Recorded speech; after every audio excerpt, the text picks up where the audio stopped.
Oh, welcome back, boys and girls, to the next chapter of Castle of Tangled Magic. Now, let me think. What happened last time?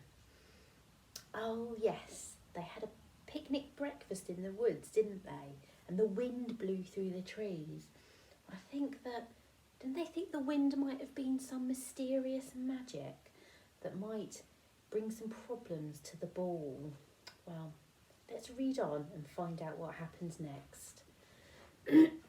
Chapter 3, The Winds of Change. The Great Hall is on the ground floor, in the centre of Castle Mila.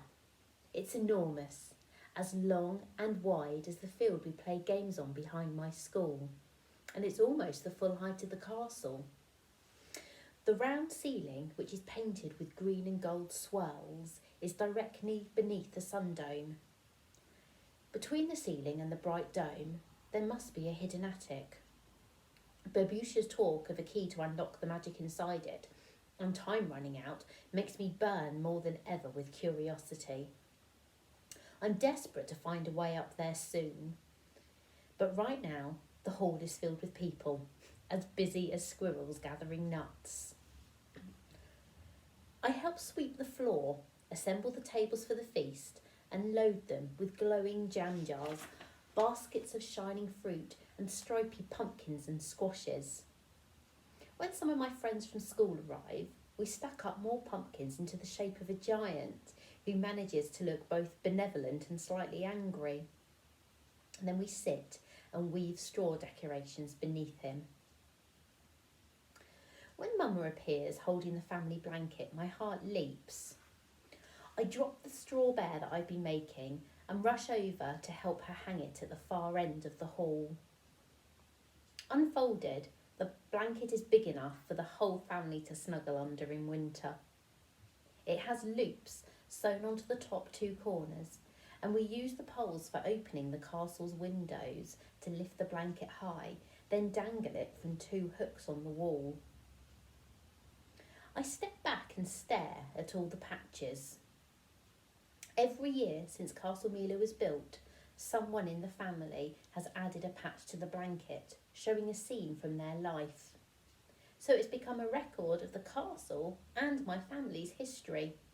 The first patch shows a prince and a princess holding hands beneath the newly built garden domes. Then there are patches showing huge parties, babies in long white dresses, dark-haired children growing into crowned adults, ageing monarchs in fur-lined robes, and rooms filled with treasures. After the patch with the fallen throne, which represents the revolution about 100 years ago, there is a patch that shows my great-great-grandfather turning the ballroom into a carpentry workshop, and more patches showing my family working alongside the villagers to plant seeds and harvest crops. Babusha appears as a toddler, talking to a tree spirit about 70 years ago, and Papa's birth is marked by a huge picnic attended by hundreds of people about 40 years ago. Papa sewed the patch showing my parents' wedding, and a few years later the patch of me as a baby in their arms. My first steps, my first swim, my first day at school are all sewn onto the family blanket. There are pictures of my friends and all the villagers during feasts and celebrations too. Last year's patch, which Babusha helps me sew, shows my parents and me rowing on the lake. I added Babusha sitting on the shore, and she added a water spirit between us. There is a space on the bottom right corner of the blanket, waiting for my patch in my pocket. The first patch I made all by myself. When I sew it on tomorrow night, the blanket will be a perfect rectangle, and Rosa will become part of the patchwork blanket's history too. Have you finished making your patch? Mama asks, following my gaze. Yes. My hand hovers over my pocket. It takes all of my willpower not to pull it out and show it to Mama, but I want it to be a surprise for tomorrow. I lean down to look at Rosa instead. Tucked into her wrap, her eyes peep open. Oh, she's awake. Mama's eyes glitter as she looks from Rosa to me. Would you like to give her a cuddle? Yes, please. I find the nearest chair, sit down and wait for Mama to lift Rosa out of her wrap. The first time I held Rosa was just moments after she was born. I held her close to keep her warm, looked into her tiny squashed up face and said, "You're as new and sweet as a rosebud." And that's how she got her name. I can't believe how much she's grown since then, although she's still the tiniest person I've ever seen, especially now when she emerges from the baby wrap all bunched up. Rosa sinks into my arms. Her limbs unfurl and she waves her hands around as if searching for something.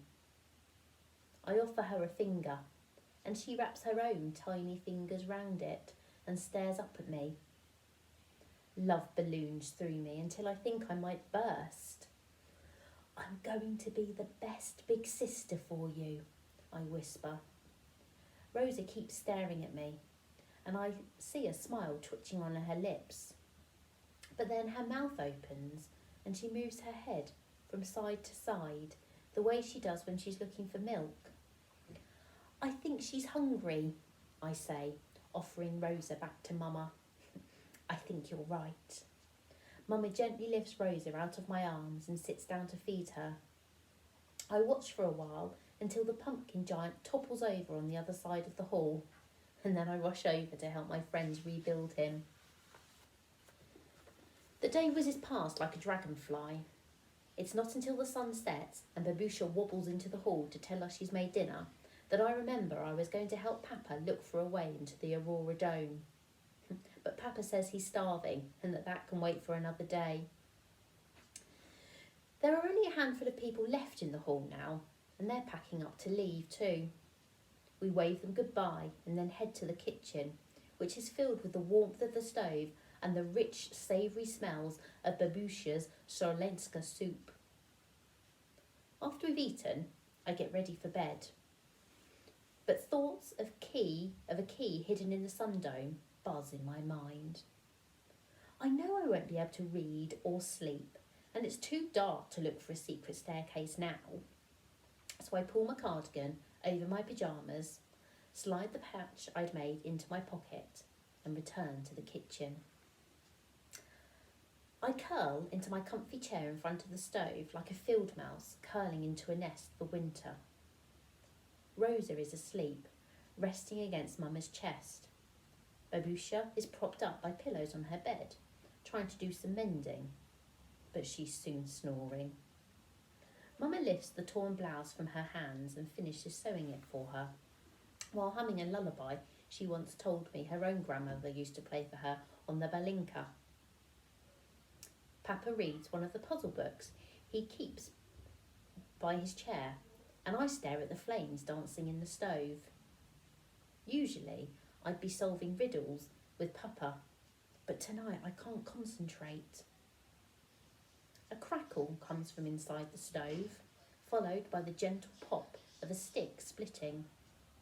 Then, as fast and fierce as a hawk hunting, a gust of wind slams into the kitchen window, cracking the glass.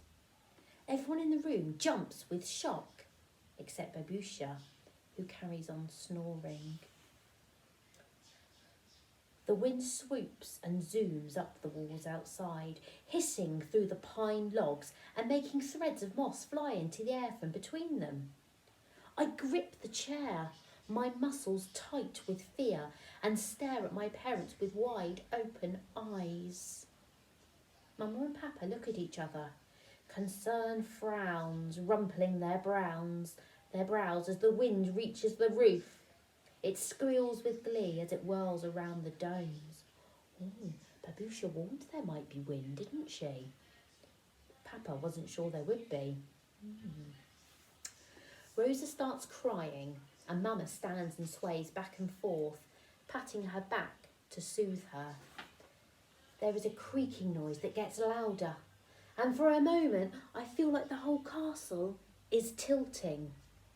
Then there is a bang so loud that I cover my ears. followed by a clattering that sounds like a herd of moose with clattering, clashing antlers. What was that? I whisper nervously when the noise subsides. In my heart, I know the wind must have broken some part of the castle, and judging by the noise of the clatter, it was something big. Oh, boys and girls, I wonder what's happened. And I also wonder, was that a normal wind? Or was that magic, like Babusha warned? Have to join us next time to find out. Bye for now.